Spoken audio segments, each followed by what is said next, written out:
Alô, vai tudo bem? Bem-vindos ao Café com Crime, o podcast onde você pode ser o aficionado por crimes reais que você é, sem julgamentos. Eu sou a Esté Zorbi, ou a Dona Café, como preferir, e hoje eu venho aqui te trazer um caso que seria cômico se não fosse tão trágico. Dos mesmos criadores de O Corta-Bundas, eu te apresento o Corta-Pênis. Gente, esses nomes de maníaco, criminoso, psicopata brasileiro são simplesmente os melhores. Eu não preciso nem me esforçar pra dar um nome bosta pra eles, porque aí me vem isso, o maníaco do pênis. É isso, esse é o nome. Mas brincadeiras à parte, o maníaco do pênis foi um cara que mutilou órgãos genitais masculinos na véspera do ano novo em 2018. Então assim, homens, protejam os seus pacotinhos e eu espero que ouvir esse episódio não seja uma experiência dolorida para vocês de imaginar, né? Essa coisa aí que vai rolar aqui. Credo, gente do céu. O caso é bizarro e ele é bem diferenciado também. Começando pelo fato de que esse maníaco sexual ele não atacava mulheres, como o corta-bundas, por exemplo. Ou, na verdade, a maioria, né, dos maníacos sexuais que eu conto aqui, as vítimas acabam sendo mulheres. Mas dessa vez não. As vítimas foram homens. Porque assim, gente, todo mundo pode ser vítima. É real, existe perigo para todo mundo. E claro, já fica aqui o aviso, esse episódio ele contém conteúdo explícito e sexual, além de violência. Então, se você não se sente confortável escutando esse tipo de conteúdo, pode pular, semana que vem tem mais Café com Crime, mas esse aqui, ele é bem 18+, tá bom? Maiores de 18 anos. Quem indicou esse caso foi a @jgivcs. Eu acho que é isso, eu não faço ideia se eu tô falando esse arroba certo, mas eu espero que sim. E Crimezeira, muito obrigado por indicar esse caso, porque ó, que caso. E ainda mais, obrigada por mandar o link. Gente, eu amo os links, adoro os links que vocês mandam. Ela me mandou um link da matéria da revista Época, que conta essa história aqui de uma forma incrível, sério, parece uma ficção, mas é real.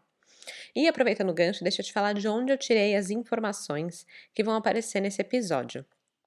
Além da matéria da revista Época, eu peguei informações do portal Tempos MS News, portal ABC Rede, portal Bueno e notícias do G1. E um último lembrete, gente. Ainda dá tempo de garantir a sua caneca do Café com Crime. O sorteio vai rolar amanhã, dia 31 de dezembro, então é só entrar no catarse.me/café com crime e apoiar lá com o valor que você puder, 5, 10, 8, 7, sei lá, qualquer valor, e aí você já entra automaticamente no sorteio da caneca maravilhosa. Mas se você também quer comprar a sua caneca e pular a fase do sorteio, você pode ir lá também, qualquer dia, é só comprar. É o catarse.me/café com crime _canecas. Eu vou deixar o link nas descrições aqui do episódio, ou você pode ir no Instagram, o @café com crime, e conferir as informações por lá, tá bom? Obrigada a todos que já apoiaram. E é isso, boa sorte no sorteio de amanhã. E com isso, bora começar do começo? O ano de 2018 estava chegando ao fim. As pessoas estavam se preparando para comemorar a chegada de 2019. Que saudades de 2019, podia voltar, né? Voltar no tempo, pular 2020 e aí continuar, ia ser ótimo. Mas é isso, a gente estava nessa fase, que nem a gente está agora, de fazer novos votos, novas promessas, pular ondinha, encher a cara, sei lá mais o que você curte fazer no ano novo, mas é isso que as pessoas estavam fazendo nessa época. Eu lembro que na virada de 2018 para 2019, eu passei no interior de São Paulo, na chácara de uns primos meus, como eu normalmente faço no Réveillon, e esse dia foi basicamente jogo de baralho, que é o que a gente adora fazer, piscina e tipo churrasco e fogos. É isso, é esse o resumo do meu ano novo. E é sempre muito gostoso e muito provavelmente eu vá fazer isso esse ano de novo, me enfiar lá no meio do mato e torcer pra esse caos de 2020 não chegar lá. Mas eu sei que já chegou. Muito triste. Mas voltando lá para 2018, o que eu não imaginava, gente, é que esse ano um maníaco sexual estava aterrorizando uma cidade vizinha de onde eu estava. E eu só fui descobrir isso agora, entendeu? E é sempre muito bizarro descobrir um crime que aconteceu tão pertinho, né? Tão pertinho da gente. Sei lá, dá outra sensação. O palco para os crimes do maníaco do pênis foi Presidente Venceslau. É uma cidadezinha com aproximadamente 40 mil pessoas. Ela fica próxima a Presidente Prudente. É bem interior de São Paulo mesmo, fica a uns 600 quilômetros de São Paulo. E na verdade, se você andar mais um pouquinho para frente assim, você já chega no Mato Grosso do Sul. Essa cidade, ela tem bem essa vibe de interior mesmo, sabe? Tem aquela Praça da Matriz no centro, que fica cercada por uma igreja católica, a prefeitura da cidade, uma banquinha de jornal, uma delegacia, umas lojinhas assim, comércio de rua, tudo girando em torno da Praça Central. E aí, durante a noite, a Praça da Matriz, ela é muito frequentada por bêbados, principalmente nessa época do ano, né, de Ano Novo. Então, quem ficou na cidade, na virada, não tinha muito o que fazer, né, porque não tem muita coisa na cidade, não tem nada de entretenimento. Então, a galera vai para as ruas para ver a farra, para ver fogos, para ver o movimento. E quem bebia demais da conta, virava um corotinho, sabe? Acabava lá na praça, nos bancos, para começar 2019 naquela ressaca maluca. E aí aqui já fica uma dica, tá? Para todo mundo essa semana, bebam água. Bebam água, gente. Mas, mesmo durante os outros dias do ano, não só no Ano Novo, sempre tinha uma galera bebaça na praça e eles eram conhecidos como a turma do corotinho na cidade, porque eles bebiam demais, ficavam perambulando pelas ruas e enchendo o saco da galera. Então, essa é a Praça da Matriz, né? Ela, aliás, já tinha sido palco de 2 homicídios decorrentes de briga de bêbados. E isso que tem uma delegacia exatamente na frente, né? Então, imagina esse cenário. Agora, na madrugada do dia 30 de dezembro de 2018, na véspera da véspera do Ano Novo, a Praça da Matriz foi a cena escolhida pelo maníaco do pênis para cometer os seus crimes. E os bêbados que estavam nela foram as vítimas atacadas por ele.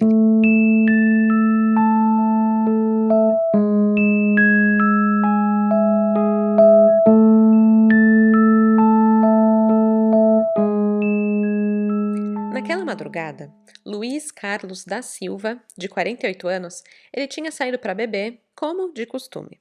Aliás, ele era um frequentador tão assíduo do bar que quando a mãe dele ficou sabendo que ele foi uma das vítimas, ela falou, abre aspas, a vida dele é acordar e ir para o bar. Eu sabia que um dia iria acontecer alguma coisa. Fecha aspas. Meu, eu achei que isso foi quase um toma, bem feito por ir lá beber, seu vagabundo, sabe? Tipo, ela tava nesse naipe. Porque o Luiz já tinha 48 anos, estava desempregado, morava na casa dela, eu acho que ela tava meio puta com ele. Mas enfim, tadinho do cara, né? Tava lá afogando as mágoas no bar porque a vida dele não tava indo nada bem e ainda toma uma dessas da mãe depois de ter o Bilal decepado, meu. Quando você pensar que a vida tá um lixo, gente, pensa no Luiz Carlos. E aí você vai perceber que tá tudo bem com você, tá tudo bem. Bom, ele estava lá, bebinho da Silva já, e aí ele conta que um homem se aproximou dele e ofereceu fazer sexo oral nele. E aí, de acordo com ele, ele só aceitou porque tinha bebido demais. Aí, ele foi com o cara até o banheiro público da Praça da Matriz para, né, consumar essa chupetinha gratuita. Fechar o ano com chave de ouro, né? Mas, claramente que isso não é uma boa ideia. Não é uma boa ideia, gente. Não veio coisa boa disso, não. Durante o ato, o Luiz Carlos percebeu que o homem, do nada, pegou uma tesoura. Mano, imagina o desespero. Você tá lá com um desconhecido num banheiro público, que sempre é nojento, né? Com aquele cheirinho de mijo, e pá, uma tesoura. Por que tem uma tesoura nesse rolê, meu Deus? Não, não é pra ter uma tesoura. E aí o cara desconhecido pega a maldita tesoura e começa a cortar o seu pau. Do nada. Cara, eu só fiquei imaginando que se os caras já caem no chão chorando de dor quando levam um chute no saco, imagina só uma tesoura. Sério, assim, eu não tenho, não sei. Não sei mesmo. Essa dor inimaginável. Mas enfim.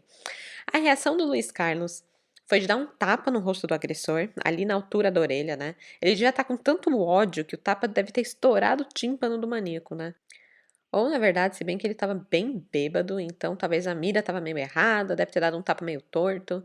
Mas enfim, o que acontece é que ele começou a ameaçar o maníaco de morte, começou a xingar pra cacete, falar: "Ninguém mexe com meu pau em Venceslau". Ai, tinha que rimar, né, o nome da cidade, gente. Bilau, pau, Venceslau, é muito coincidência. Acho que isso foi tudo um plano. Enfim, aí o Luiz Carlos tentou ir atrás do cara, mas ele estava mancando de dor, né, passando mal, sangrando, e ele acabou ficando para trás e não conseguiu encontrar mais o cara depois disso. Na manhã seguinte, a funcionária que faz a limpeza da praça, ela se deparou com as manchas de sangue no chão e nas paredes do banheiro. Então ficou bem cena de crime o lugar mesmo. O Luiz Carlos, ele não estava por lá. Ele não ficou no banheiro, não ficou na praça. Na verdade, ele ficou desaparecido por 2 dias. O que não alarmou muito a mãe dele, porque ela já estava acostumada com ele sumir com os colegas de cachaça dele. A real é que ele ficou com vergonha de contar o que tinha acontecido. Afinal, ele não se considerava um homossexual, não era um homossexual declarado, e contar que tinha rolado aquilo aquela noite não ia ser fácil. Ai, minha voz. Alô? Alô, olá. Alô, olá. Voltou, gente. Não ia ser fácil falar. Ah, eu aceitei uma chupetinha de um moço desconhecido na praça. E aí ele cortou meu pau. Como é que você conta isso pra alguém? Não sei, né? Não sei. Então, ele acabou indo pro hospital sozinho pra receber socorro. Só que chegando no hospital, ele começou a ter um constrangimento muito grande e também decidiu que não queria contar pro médico, pra enfermeira, não queria contar pra ninguém o que tinha acontecido. Então, ele simplesmente fugiu e sumiu por 2 dias. Isso é uma coisa foda, né? Quanto que a gente não vê vítima de assédio e de agressão, deixando de buscar socorro e até mesmo justiça, né, pelo crime que aconteceu contra ela, por ter vergonha do que aconteceu, né? Ter medo do que vão pensar se você contar o que aconteceu. E assim, a gente sabe que a culpa não é da vítima, não é culpa que ela foi agredida, que ela foi assediada, que passou por aquela situação, né? Quem tá errado e tem que ser julgado não é a vítima, é o agressor. Isso parece tão óbvio pra gente. Mas aí a gente vê um caso tipo o da Mari Ferrer. E aí você entende que a vítima pode sim se envergonhar de buscar justiça, porque olha a merda que aconteceu, né? Infelizmente. Pra quem não conhece o caso, a Mari Ferrer, só abrindo um parênteses aqui. A Mari Ferrer é uma mulher que ela foi estuprada em uma festa, e quando ela prestou a denúncia, a galera simplesmente não acreditava nela, e pra piorar tudo durante o julgamento, o juiz, advogado e enfim, né, toda a galera que estava envolvida ali no julgamento, simplesmente humilharam ela. Humilharam ela como mulher, colocando a culpa nela por ter sido vítima e dando pro estuprador o veredito de estupro culposo, mano. Não existe essa merda, não existe. É simplesmente assim um absurdo. Então, enfim, é foda ser vítima. E por julgamentos escrotos como esse, talvez o Luiz Carlos preferiu se tratar sozinho, longe do hospital, da família e sem nem prestar denúncia na polícia. E com isso, o maníaco do pênis continuou atuando naquela noite. A próxima vítima foi Jairo da Costa Ataíde. Ele também era conhecido como Xepa. Ele tinha 48 anos também, e assim como o Luiz, estava bebaco. Mas assim, ele estava tão embriagado, mas tão embriagado, que ele nem lembra o que aconteceu. A única coisa que sabemos pelo depoimento dele é que ele foi parceiro de sexo oral do maníaco no coreto da praça, que é aquela espécie de quiosque, sabe, que fica no meio de parques ou praças. É um lugarzinho que normalmente é palco de apresentações de música, né? Ou lugares românticos, onde as pessoas perdem o bebê ou são pedidas em namoro, sei lá. Mas enfim, nessa madrugada não teve nada disso. A cena foi do segundo crime do maníaco do pênis. O Jairo da Costa Ataíde, ele estava tão embriagado que mesmo depois de ter o seu órgão completamente decepado, ele perambulou até a frente da associação comercial da cidade, que ficava a uns 700 metros ali da praça, e dormiu, mano. Dormiu na calçada, só plof, caiu na calçada, capotou. Ele foi encontrado na manhã seguinte, perto das 8 da manhã, e ele tinha perdido tanto sangue que ele chegou no hospital em estado gravíssimo. O Jairo só foi se dar conta do que tinha acontecido com ele dias depois, pela irmã e pelo médico que falaram: então, você acordou sem o pipi. Imagina, imagina se apagar tão fortemente assim por completo que você não sabe nem disso, você não lembra que isso aconteceu. Cara, imagina a ressaca braba que se misturou junto com a dor do pênis decepado, né? E aí, digamos que 2019 não começou muito bem pro Jairo, não. Mas ele estava no hospital, estava recebendo tratamento, então assim, né? A vida foi preservada, pelo menos. Tava tudo bem. Mas não parou por aí. Por volta das 3:30 da madrugada do mesmo dia 30, né, que agora já é 31, né, porque são 3:30 da madrugada. Então, dia 31 de dezembro, teve uma terceira vítima. A terceira vítima foi o pedreiro José Barbosa Leite, de 63 anos. Ele diz que o maníaco o abordou na praça, ofereceu uma cerveja para ele e o chamou para ir até uma quermesse. E ele aceitou. Mas assim, gente, quermesse em dezembro. É sério? Eu achei meio esquisito, né? Então, ou o José era muito inocente e gostava muito de festa junina, ou ele só não quis contar pra todo mundo que aceitou o convite de ter uma relação sexual com um homem, né? Mas de qualquer forma, o José lhe conta que no caminho para essa tal quermesse, eles entraram em uma rua meio erma, meio escura, e foi aí que o maníaco teria passado uma rasteira nele, ele caiu no chão e aí o maníaco foi lá e abriu o zíper dele. Aí, o maníaco ofereceu dinheiro para o José para ele ter relações sexuais com ele, mas quando ele recebeu um não, me solta, ele foi lá e atacou o José e cortou o seu pênis. O José, ele concluiu seu depoimento falando assim, abre aspas, não tinha quermesse coisa nenhuma, foi tudo sedução, fecha aspas. É o pior tipo de expectativa e realidade, né? Vou pra quermesse, perdi meu pênis. É muito altos e baixos na vida. Logo depois de cortar o pênis dessa vítima, o agressor ele saiu correndo, levando consigo a parte decepada do órgão sexual e a arma utilizada na mutilação. Simplesmente fugiu com tudo na mão. Mesmo com o pênis cortado, o José caminhou quase 1 quilômetro até chegar na sua casa. E aí, chegando lá, ele contou o que tinha acontecido para o seu filho, que aí acionou o socorro.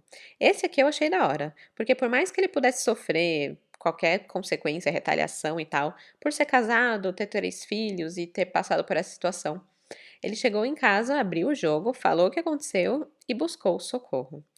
E aí, por meio do depoimento dele para a polícia, que a investigação foi para frente e o maníaco do pênis foi descoberto. Na verdade, eu tiro o chapéu para o José Leite também, porque ele disse não sentir raiva do agressor, que ele era um cara que precisava de ajuda. Então, mano, imagina, como que tem um coração desses, né? O cara precisou usar uma bolsa para urinar, ficou sentindo dor e muita coceira, precisou passar por uma cirurgia e não sentir raiva. Eu tô com raiva. Eu tô com raiva por ele. Então eu tenho muito o que aprender com o José sobre perdão, porque esse homem é um guru, não sente raiva. Não sentiu. Enfim, o José Leite ele ficou internado no hospital até o dia 4 de janeiro de 2019. Já o Jairo da Costa Ataíde, que dormiu em frente à associação comercial da cidade depois de ser atacado, ele apresentava um maior grau de gravidade ali, né, no estado clínico dele, por ter perdido muito sangue, e ele acabou ficando 6 dias internados, né, ele recebeu alta só no dia 6 de janeiro. Já o Luiz Carlos da Silva, o que foi atacado no banheiro público, ele só foi dar entrada no hospital no dia 4 de janeiro. Ele ficou 4 dias evitando receber ajuda, porque estava constrangido. Por sorte, o estado de saúde dele era estável e ele não correu riscos. Mas foi com o depoimento desses 3 homens, principalmente do José e do Luiz, que a polícia, naquela primeira semana de janeiro, foi capaz de chegar até a identidade do maníaco do pênis. Os delegados responsáveis pelo caso foram Adalberto Gonini Júnior e Ellison Yukio Hassai. Eles disseram que o que dificultou a investigação no início, na verdade, foi o estado de memória das vítimas. A polícia afirmou o seguinte, abre aspas. Nós percebemos que ele procurou vítimas em extrema vulnerabilidade. São pessoas que costumeiramente utilizam-se de bebidas alcoólicas e essas pessoas estavam ali em estado de vulnerabilidade, o que facilitou a utilização inclusive da tesoura. Não foi um corte só, latente. Foram vários cortes para mutilar o membro. Fecha aspas. Que coisa horrível, né? O cara pega as vítimas na hora de maior vulnerabilidade, quando nem memória elas vão ter. E, na verdade, se você para pensar, é tipo como se ele tivesse aproveitado que os caras já estavam embriagados para economizar nas drogas, né? Não precisou nem drogar ou dar um boa noite Cinderela pra ninguém. Ele só foi lá, pegou alguém que já estava no grau e pronto, fez o que queria. E aí eu nem preciso dar uma de tiazona aqui, né? E avisar pra vocês, gente, não bebe sozinho, não bebe sozinho. Não fique loucão largado na praia, na praça, sozinho, tá? Se quiser ficar inconsciente, pode ficar, mas fica com alguém de confiança do lado, pelo amor de Deus.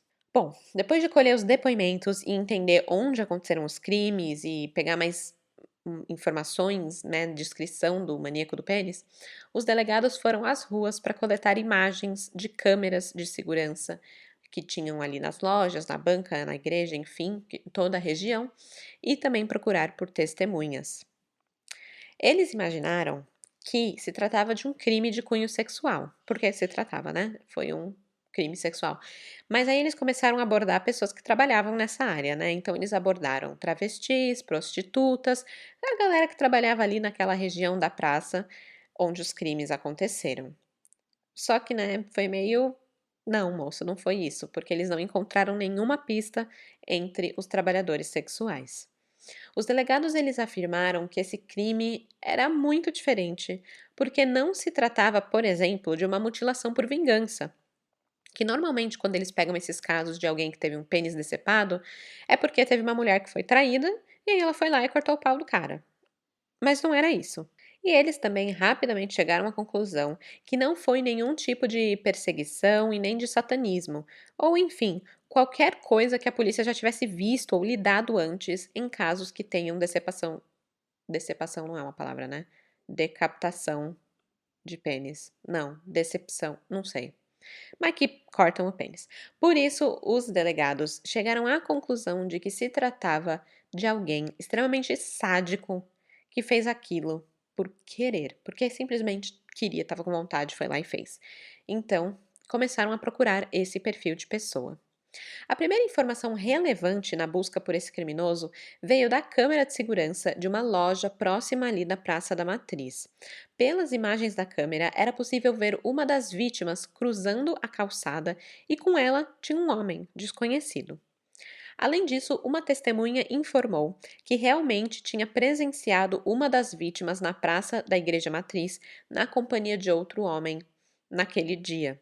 Então, a polícia forneceu a imagem da câmera de segurança, né, para a testemunha, e a testemunha pôde confirmar que eram as pessoas que ela tinha visto no dia 31 de dezembro de 2018, lá na Praça da Matriz. Então, ok, temos uma imagem do maníaco, mas ainda não tem nome. Então, a polícia foi atrás de uma segunda testemunha que, além de confirmar a presença de uma das vítimas na praça, na companhia de outro homem, também disse que tinha reconhecido a imagem e conseguiu fornecer o apelido do suspeito, Drica. É muito inocente, né, Drica? Drica não parece que faz isso com ninguém. Enfim, aprofundando nessa informação de quem é essa Drica, a polícia descobriu onde que o indivíduo morava, que era uma kitnet de aluguel, e também descobriu o seu nome completo. No dia 4 de janeiro, só para morrer de certeza, os delegados levaram a imagem de Drica para a vítima Luiz Carlos, que tinha acabado de dar entrada no hospital, na verdade, e ele o reconheceu imediatamente. Falou: é isso, é esse moço, é a Drica. No dia 7 de janeiro, o José Leite foi à delegacia para fazer o reconhecimento do seu agressor. Ele já tinha sido preso, né, pela polícia. A polícia foi lá, prendeu o Drica. E aí levou na delegacia e o José Leite olhou e na hora, assim, na hora soube, é ele, imediatamente. Também foi positivo.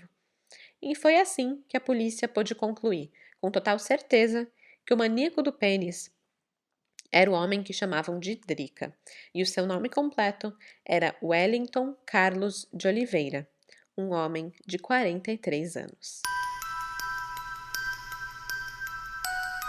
Na visão de Wellington, foi isso que aconteceu naquela noite do dia 30 de dezembro, madrugada de 31 de dezembro. No começo da noite, ele saiu da kitnet que ele morava, que era num bairro pobre de Presidente Venceslau. Ele parou num bar, tomou uma cerveja e aí foi numa loja de conveniência onde ele comprou fiado uma corotinha e uma de sabor. Eu vou chutar, foi corote de morango. E aí ali mesmo ele virou a garrafa e ingeriu metade do corote, já plau, para começar a noite bem. E aí assim começou uma bebedeira que foi a noite toda bebendo e se drogando também, porque depois foi descoberto que ele era também um usuário de crack. Já na madrugada do dia 31, ele já estava totalmente loucão embriagado. E aí o Wellington deitou no coreto da Praça da Matriz e fez sexo oral num homem de meia idade. No caso, nós sabemos agora que esse homem era o Jairo, mas o maníaco nem lembrava direito do que ele tinha feito, nem sabia quem era Jairo. Enquanto isso, um terceiro homem observava o ato. Gostava de olhar, ficou lá olhando os dois. E aí, depois, esse terceiro homem, na verdade, foi uma das testemunhas que levaram até o Wellington, né? E é isso que o Wellington se lembra daquela noite. Aí ele voltou para casa, acordou no dia 31, às 6h50 da manhã para ir trabalhar. Ele já estava meio atrasado ali para o trabalho, mas ele decidiu que ele ia fumar um cigarro antes de enfrentar a sua longa jornada de faxina, né? Ah, aliás, ele era diarista, tá? Em algumas das casas ali da cidade, ele fazia faxina e no tempo livre ele também dava uma de cabeleireiro. Bom, aí ele puxou a bolsa dele para pegar o maço de cigarro e quando abriu, pá, 2 pedaços de carne que lembravam um pênis. O Wellington ele ficou desesperado porque ele não se lembrava de ter feito aquilo. Aliás, o Wellington ele disse que não foi a primeira vez que ele teve uma amnésia alcoólica. Quando ele morava na capital paulista, ele começou uma noite, né, que foi inaugurar um salão lá de cabeleireiro, bebeu pra cacete na festa de inauguração e ele acordou num bairro distante, sem se lembrar de nada e com uma taça de champanhe quebrada no bolso e marcas de algema no pulso. Agora eu fico na dúvida, né, se ele foi preso e fugiu ou se ele estava se aventurando sexualmente, né, porque eu acho que com ele não dá pra saber, tudo é possível. Agora, gente, perder a memória e não lembrar do rolê é uma coisa. Já aconteceu a todo mundo, já aconteceu. Mas acordar no dia seguinte com 2 pênis na bolsa, vixe, gente, é outro nível, né? Em depoimento para a polícia, o Wellington disse o seguinte sobre o momento que ele descobriu isso, né? Abre aspas. Aquilo me deixou estarrecido. Entrei em desespero. Pensei, eu sou um monstro. Fecha aspas. Mesmo achando que era um monstro, ele decidiu seguir com o seu dia normalmente. Ele juntou a carne, com a roupa respingada de sangue, com a bolsa suja e tudo que tinha dentro, e jogou tudo dentro de um saco de lixo preto e pôs para fora de casa. Jogou fora, fácil assim, vou esquecer o que aconteceu, jogou fora. Ele só guardou um item, a tesoura, que era uma tesoura afiadíssima com a qual ele cortava o cabelo da sua clientela nas horas vagas. Provavelmente a mesma tesoura que ele usou para cortar os bilaus na praça. Sem mais, o Wellington ele terminou de se arrumar e foi para o trabalho, onde ele ajudaria os seus patrões com os preparativos para a festa de Réveillon. Quando ele chegou lá, o rádio já estava ligado, noticiando que 2 homens tinham sido encontrados na madrugada anterior com o órgão sexual decepado e estavam no hospital. E aí, àquela altura, a história do homem, que ficou conhecido como o maníaco do pênis, já havia se espalhado entre os quase 40 mil habitantes de Venceslau. O Wellington, ele simplesmente ignorou e ignorou. Não esboçou nenhuma reação e continuou fazendo seu trampo aquele dia. Ele limpou a casa, cortou o cabelo do marido da patroa, com aquela tesoura, gente, cozinhou e, na hora da virada, distribuiu os presentes para os convidados. O que mais chama a atenção sobre Wellington é que jamais desconfiaram dele. Ele tinha traquejo social, sabe? Ele era todo polido, esbanjava conhecimento sobre vinhos, impressionava os convidados dos patrões. Todos ali gostavam dele e da sua presença, que era bem agradável. Sociopata que chama, né? Essa fachada toda do Wellington, de enólogo entendido, homem de mil funções, confiável, escondia não só o seu lado sombrio, como maníaco do pênis, mas também outros crimes que ele havia cometido em outras cidades. Quando a polícia levantou o histórico criminal do faxineiro, concluiu que Wellington já tinha cumprido pena de 13 anos de reclusão por crimes de ordem sexual. Ele foi preso em 2003 em Araraquara, que é também interior de São Paulo, por atentado violento ao pudor contra uma adolescente de 14 anos. Ele ainda foi condenado também por outro crime sexual em Indaiatuba, cometido contra uma criança de 6 anos. Em 2016, ele já tinha sido investigado por supostamente obrigar um deficiente mental a fazer sexo oral com ele, mas por esse ato ele não respondeu na justiça. Em todas as penitenciárias pelos quais ele passou, ele ficava na ala conhecida como seguro, que é destinada a presos por infração dos artigos 213 e 214 do Código Penal que cometeram estupro ou violação sexual. Ele foi meio que pulando de galho em galho entre presídios, porque, né, quando os presos descobriam o que ele tinha feito, juravam ele de morte. Eu acho que todos aqui já devem ter escutado sobre o que fazem com estupradores, né, pedófilos, quando eles vão para a cadeia, né? A última penitenciária que Wellington esteve preso foi a P1 de Presidente Venceslau. Ele foi solto no início de 2017 e aí ele permaneceu na cidade fazendo faxinas nas residências. E ele acabou sendo acolhido ali, inclusive por uma assistente social do município que achava que ele era uma boa pessoa. Ele foi um bom preso, assim, ele tinha boas referências, então, um bom preso. Na verdade, não é bom preso, né? Que ele tinha aprendido ali com a estadia dele na cadeia, que é para isso, né? Para reeducar as pessoas. Então, ele tinha ganhado ali a confiança e levava uma vida normal na cidade. Depois do trabalho, que ele fazia, né? Faxina, cabeleireiro e tudo mais, ele também praticava programas com homens. Quase ninguém em Presidente Venceslau conhecia ele pelo nome de batismo dele, que era Wellington. Todo mundo conhecia ele como Drica, e era Drica com K. Ele sempre fazia questão de falar, é com K. Ele também se referia a ele mesmo no feminino. Tinha uma frase que ele sempre falava quando saía do trabalho, que era: "Hoje estou morta". Né? Quem? Eu também falo isso depois que eu trabalho. Tô morta. Enfim, e ao ser questionado pelas autoridades se ele já tinha sofrido algum abuso na infância, algo que levasse ele a cometer os crimes que ele cometeu, ele simplesmente falava que não falaria sobre esse assunto. Não vou falar da minha infância, me deixa em paz. Ele era bem assim, é, firme em relação a isso. Ele afirmou que aos 3 anos de idade ele se distanciou do pai, não teve mais contato com ele, e que aos 6 anos de idade ele já sabia que ele era homossexual.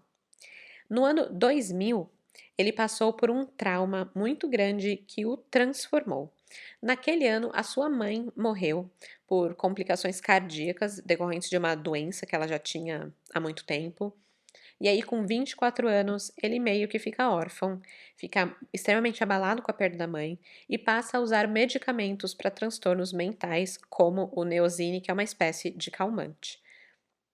Só que ele associava remédios, que não pode associar remédio com nada, gente, mas ele associava remédios com bebidas alcoólicas em excesso e o crack.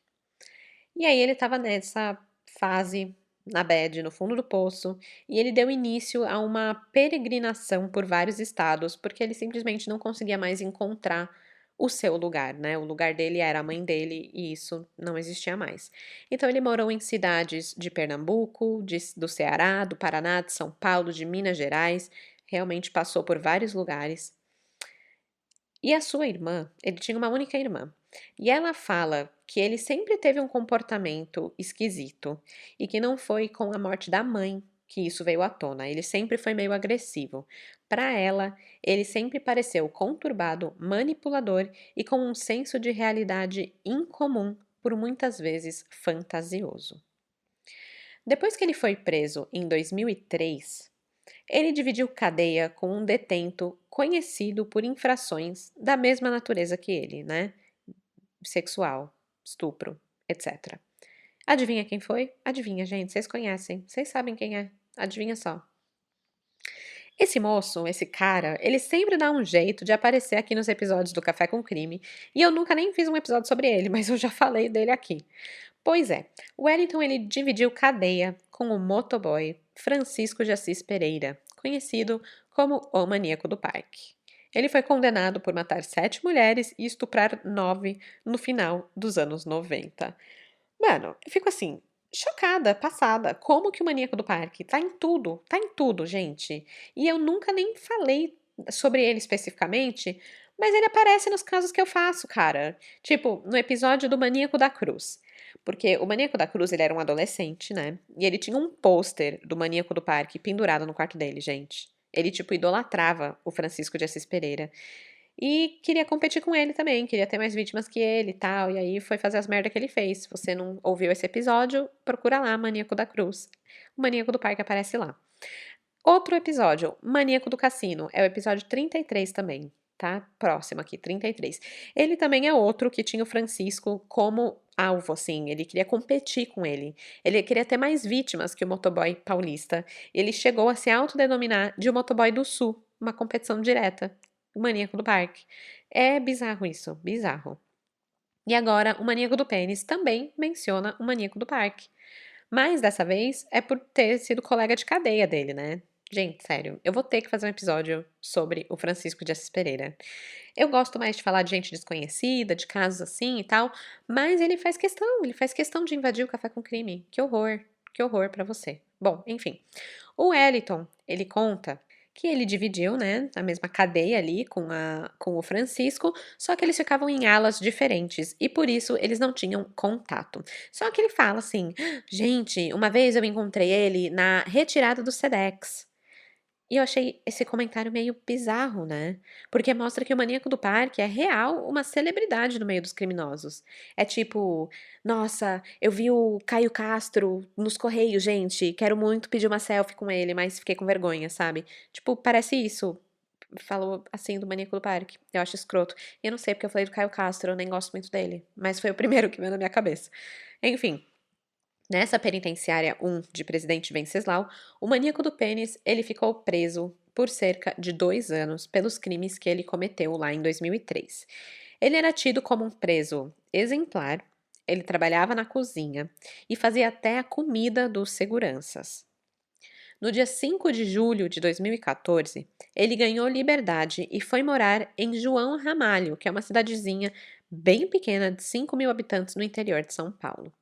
Ele passou a viver com o marido, que ele conheceu na prisão, mas a permanência ali, naquela cidade, acabou durando pouco, porque assim, os anos que eles tinham passado na cadeia, o marido também, né? E o marido tinha tatuagens muito evidentes, e a galera de interiorzão, assim, é bem conservadora e olhava aquilo com olhares de tipo, sai de perto de mim. Então eles não conseguiam reconstruir a vida ali e acabaram se mudando para um município maior. Eles foram para Araraquara. A população de Araraquara é bem maior, tem 230 mil habitantes ou mais. Só que ali eles acabaram também não dando sorte, porque né, foi em Araraquara que ele cometeu o crime. Então acho que as pessoas já meio que sabiam, né? Ali, não sei, deve ter sido marcante na época. E aí acabou que a residência deles foi assaltada e os bandidos levaram tudo que eles tinham, né? Levaram até geladeira. O Wellington diz que quem assaltou ele, na verdade, eram criminosos do PCP, do PCC e que sabiam quem ele era, porque em Venceslau também tem a mesma, não sei se foi na mesma cadeia, mas eu sei que em Venceslau tem a cadeia de pessoas do PCC que ficam lá, alguns dos chefes lá, Marcola, enfim, fica preso em Venceslau. Então não sei, talvez pode ter relação, talvez pode não ter relação. Mas o Wellington falou para a polícia que, olha, o PCC que me assaltou. E aí, por ter delatado a galera do PCC, segundo o Wellington, ele passou a ser perseguido e acabou sendo expulso ali de onde ele morava. E foi aí que ele e o marido se mudaram para Presidente Venceslau em abril de 2017. Como ele era um preso muito exemplar, e ele tinha feito até amizade com alguns funcionários ali da prisão, com os seguranças que ele fazia comida e tal, ele acabou sendo indicado por um dos funcionários da penitenciária para um emprego como caseiro. E foi na casa daquela família onde ele passou o Réveillon, que impressionou todo mundo e estava lá bonitão depois do crime. Lá nessa chácara ele começou como caseiro, né, começou limpando piscina, capinando ali o jardim, depois começou a organizar a casa, e ele foi ganhando confiança ali e passou a meio que integrar aquele ciclo ali familiar, fazendo de tudo lá dentro da casa.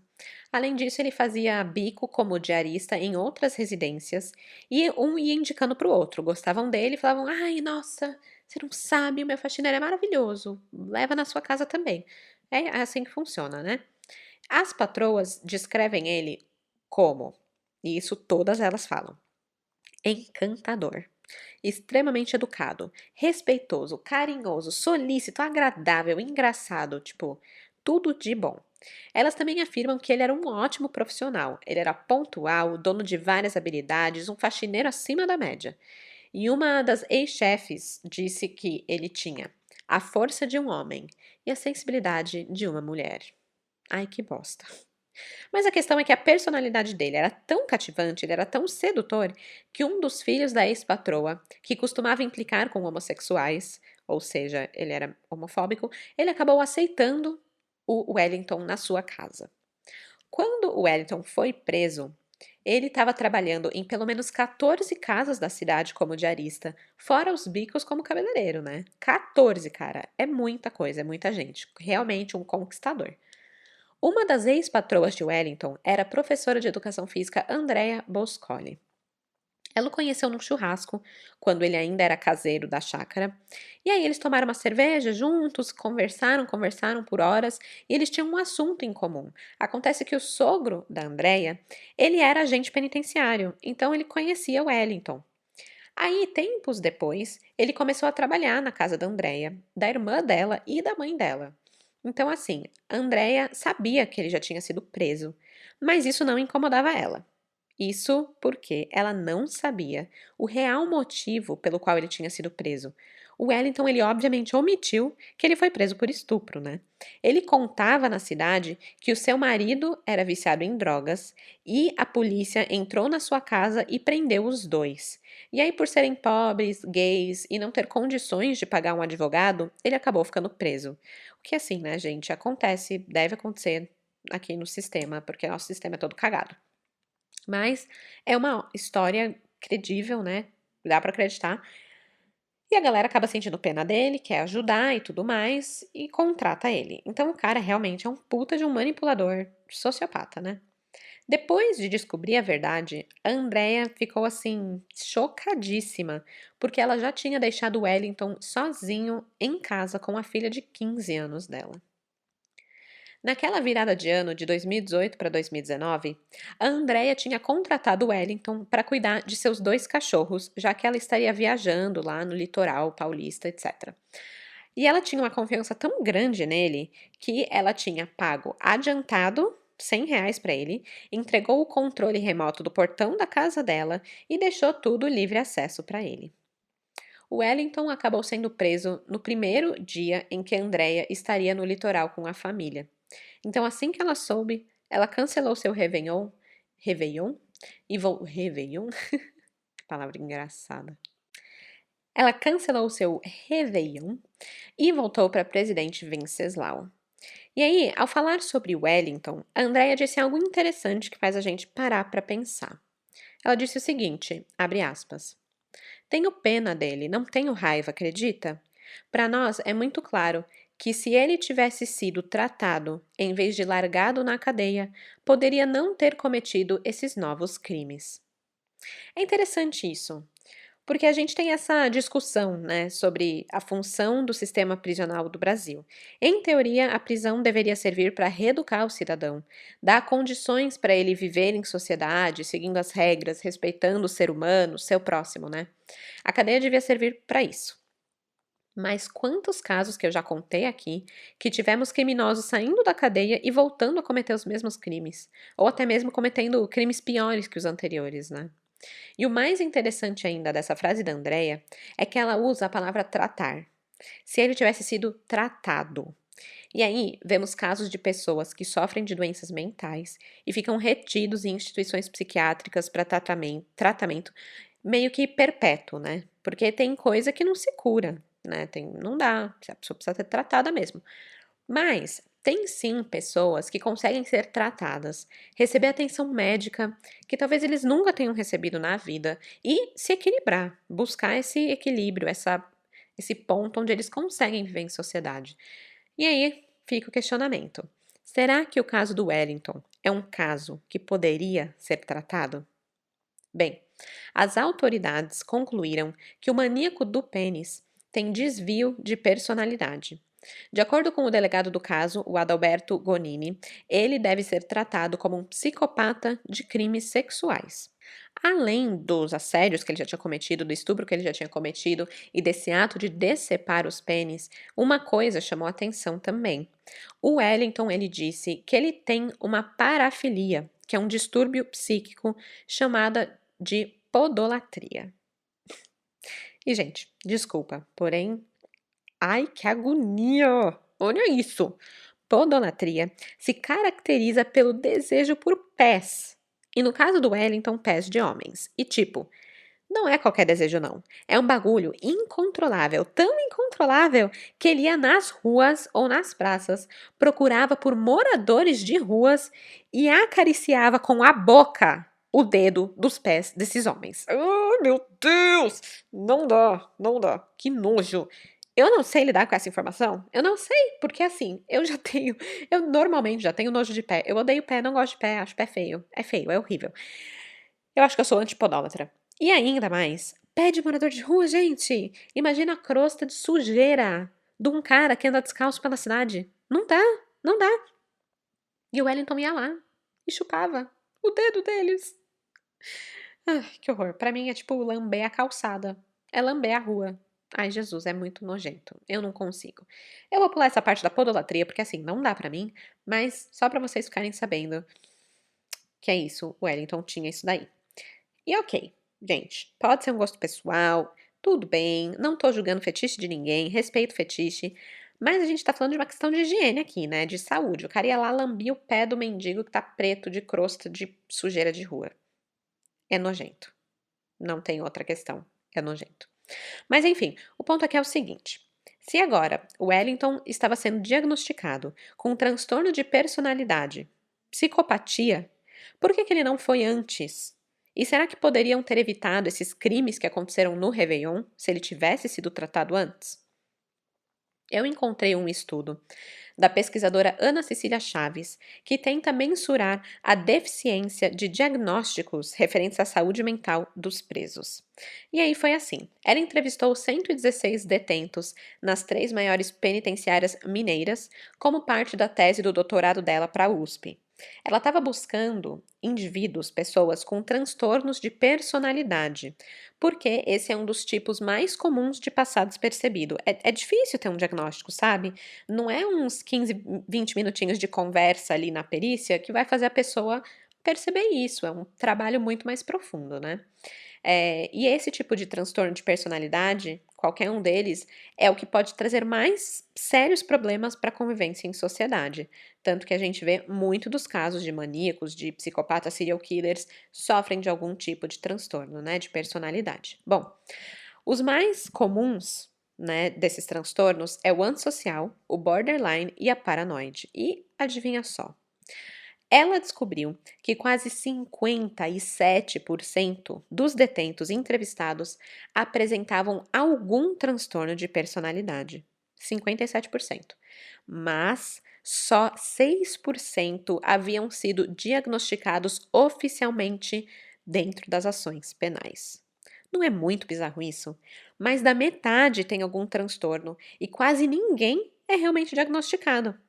E aí vai para a cadeia, é tratado como qualquer outra pessoa, o que significa que aí vai sair da cadeia depois, ou numa saidinha de fim de ano, por exemplo, e comete crimes novamente, porque não foi tratado e não consegue controlar um transtorno mental. Não é assim que funciona, né? Então é bem tenso. E, mesmo os que foram diagnosticados, os 6%, quase nenhum acabava recebendo tratamento adequado. Dos 116 presos que a pesquisadora ouviu, na verdade, nenhum, zero, nada, fazia tratamento. Eu fiquei bem chocada com essa informação. Tipo, ok, infelizmente eu não esperava muito do sistema prisional brasileiro, mas eu esperava um pouco, né? O mínimo seria tratar quem tem transtorno. Talvez reeducar e tudo mais seja difícil, é um baita de um desafio para o sistema e tudo mais, mas tratar pessoas com doenças, com transtornos, é o mínimo, né? Deveria ser o mínimo para que ela não continuasse cometendo crimes que são propulsionados exatamente por esses transtornos, né? Então é bem triste. Cada episódio que eu faço, cada caso que eu conto aqui é uma decepção nova. O episódio passado do crime do Papai Noel, a decepção foi como os ricaços driblam a justiça na cara dura, né? Ai, ai. Gente, acho que estamos precisando inventar um sistema novo, por favor. Esse vai ser o meu pedido para 2021, se a gente sobreviver 2021. Bom, fim dos devaneios, vamos lá.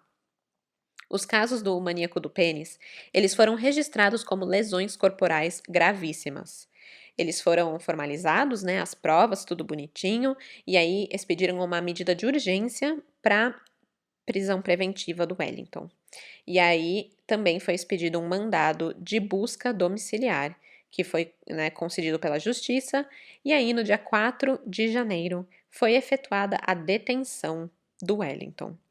De acordo com o delegado Adalberto, ele foi detido em um hotel da cidade e ele estava com as malas prontas para fugir. E detalhe, ele tinha acabado de consumir um montão de crack.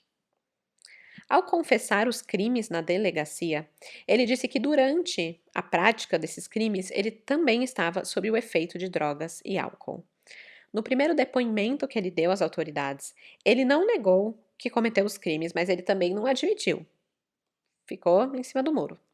Mas aí, durante o segundo depoimento dele, ele já estava algemado e na presença de outros 3 delegados.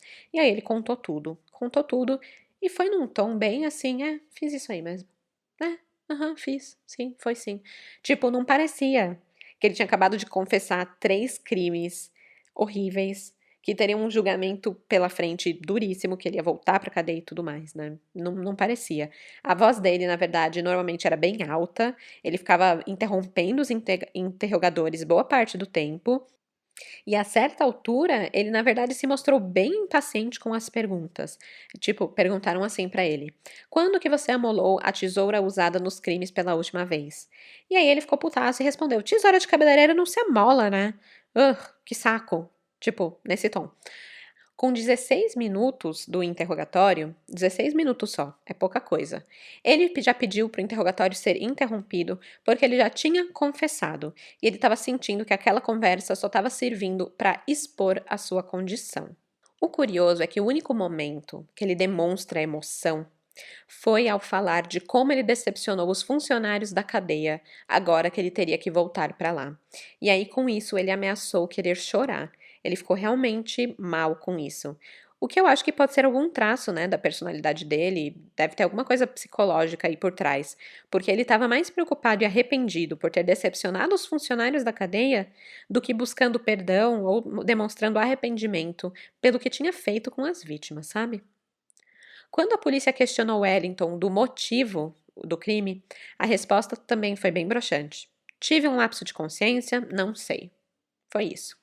Perguntaram também para ele por que ele tinha escolhido aquelas vítimas, né? Sendo que ele nem conhecia elas. E a resposta também foi: não sei. O Wellington ele se irritou diante da tentativa da polícia de entender a motivação.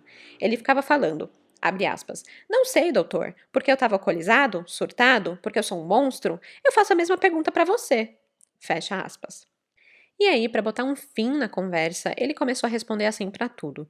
Quando perguntavam se ele já teve alguma fantasia ou pensamento sexual assim, com mutilação de corpos, ele falava: "Não tenho nenhuma fantasia."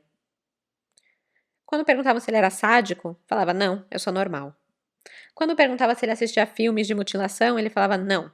Na minha lista só tem Brokeback Mountain, Casos de Amor." Quando perguntaram o que ele sentiu ao ver os membros sexuais na bolsa, ele falou susto, só susto. Tipo, ele ficou bem assim, uma palavrinha pra cada coisa. A polícia chegou a perguntar também o tamanho dos pênis que ele tinha cortado. E aí ele falou: "Ai, eu não fiquei reparando não". Só que aí quando o policial fez assim com a mão, né, tipo assim, desse tamanho, desse, né, diminuindo e aumentando o tamanho da mão, ele acabou falando que eram menores. A polícia também questionou o que ele tinha feito com o pênis. E o Wellington conta que não tinha o que fazer, ele só jogou fora.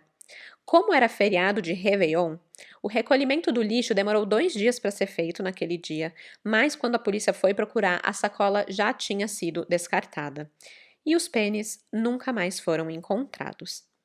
Convenhamos que é um final melhor do que o que aconteceu com os pênis que foram decepados pelo Jeffrey Dahmer, né?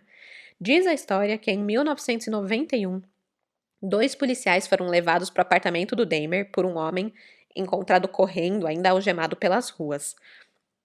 E aí, ao chegarem no apartamento, eles viram uma cena meio que de horror na casa, né? Porque tinham 4 cabeças decepadas na geladeira e no congelador, e tinha um pênis fatiado na tábua de carne, pronto para ir para a panela. Eca, né? Simplesmente Jeffrey Dahmer não dá. Antes do Wellington ser preso, ele tinha apagado quase todo o conteúdo do seu celular. Mas aí, quando a polícia foi lá fazer a busca, né, na casa dele e tudo mais, eles pegaram o celular e viram que restavam apenas 2 vídeos. Em um deles, ai gente, em um dos vídeos, ele chupava o dedo do pé de um homem. Ai, eu tô rindo de nervoso, eu não aguento isso. Outra coisa que acharam no celular dele foi uma foto do que seria o cadáver de Daniel Freitas, que é um ex-jogador de futebol do São Paulo, que foi assassinado em 2017. 2017 ou 2016? Acho que foi 2017, se não me engano. Cujo o órgão sexual também foi decepado. Mano, aí, todo aquele papo de eu tava loucão de corote, eu não lembro do que eu fiz, eu tava inconsciente, tudo isso me parece uma desculpinha. Porque se ele tinha essa imagem no celular dele de um homem com o pênis decepado, o que que tá fazendo com essa imagem? Eu fico imaginando se ele ficava excitado com vendo aquilo, né? Se ele tinha uma foto com o corpo de um pacotinho decepado no celular, é porque ele já tinha isso na cabeça de talvez fazer isso, né? Não sei. Aí as coisas começam a ficar um pouco bizarras e complicadas demais. O lance do dedo do pé, ele chega a falar que tinha esse fetiche sexual, né, por pés nos depoimentos, mas ele nunca admite que ele tinha um fetiche por pipis decepados, né? A desculpa realmente foi que ele apagou e que ele não sabe por que ele fez aquilo. Mas, eu não sei. Acho que eu não caio nessa ladainha, não. Bom, pelos novos crimes que o Wellington cometeu, ele vai responder por lesão corporal de natureza gravíssima e a pena de reclusão pode ir de 2 a 8 anos. Eu achei pouco, mas eu não tenho parâmetro nenhum, né? É só a minha opinião com 0 fundamentos. Mas 3 deceptações, decapitações ou deceptações, eu não sei, de pênis. O cara vai ficar, tipo, 2 anos na cadeia? Enfim. Ah, mais uma coisinha que eu tava esquecendo. Um detalhe. Quando o Wellington cometeu esses crimes, ele estava cumprindo a outra pena dele pelo estupro em regime aberto. Então, essa pena, ela foi regredida para regime fechado. Então, na verdade, não é que ele só vai ficar 2 anos ou de 2 a 8 anos pela lesão corporal, né? Na verdade, vai somar os crimes. Vai ter a somatória desse crime do Réveillon, né? As mutilações penianas, com a pena que ele estava cumprindo por estupro. Ou seja, ele vai ficar na cadeia aí por mais um tempinho. Já se passaram 2 anos que essa história aconteceu, então deve ter aí, no mínimo, uns 6 anos pela frente. Então, em 2026, talvez, ou antes, o maníaco do pênis pode ser solto. Homens, protejam seus pacotinhos. Eu quero muito saber a opinião de vocês sobre esse caso, principalmente por se tratar de um dos primeiros casos que eu falo aqui, acho que o primeiro, na verdade, onde as vítimas de um maníaco sexual são homens. E também pelo viés de se falar de um criminoso reincidente que talvez não recebeu um diagnóstico adequado na sua primeira prisão, né? Eu acho que tem aspectos bem interessantes de debater aqui sobre esse caso. E aí convido vocês para ir lá no Instagram ou no Twitter para a gente conversar e trocar uma ideia sobre isso. Cola lá, é o @café com crime no Instagram ou o @café-crime no Twitter. Também, como sempre, amanhã, quinta-feira, eu vou postar as fotos do caso lá no Instagram. E dessa vez, olha que legal, eu tive a oportunidade de visitar a cena do crime, a Praça da Matriz de Presidente Venceslau. Então tem fotinhos mega atuais do local que eu vou postar lá para vocês verem. Além da foto do Wellington, né, que, gente, aliás, só um comentário, ele tem uma carinha de ser tão legal, de ser gente boa mesmo, de ser tipo meu melhor amigo gay, fofo, maravilhoso, sabe? Então, assim, não é à toa que ele enganou um monte de gente com aquela carinha. Então vai lá no Instagram ver. Segue lá, dá aquele apoio e quem puder também, apoia lá no Catarse com o valor que você puder para garantir que esse podcast vai continuar firme e forte no ano que vem. É isso, crimezeiros. Feliz Ano Novo e nos vemos na primeira quarta-feira de 2021. Até lá, bebam água e protejam seus pacotinhos, porque de desgraça já basta esse podcast. Tchau, tchau!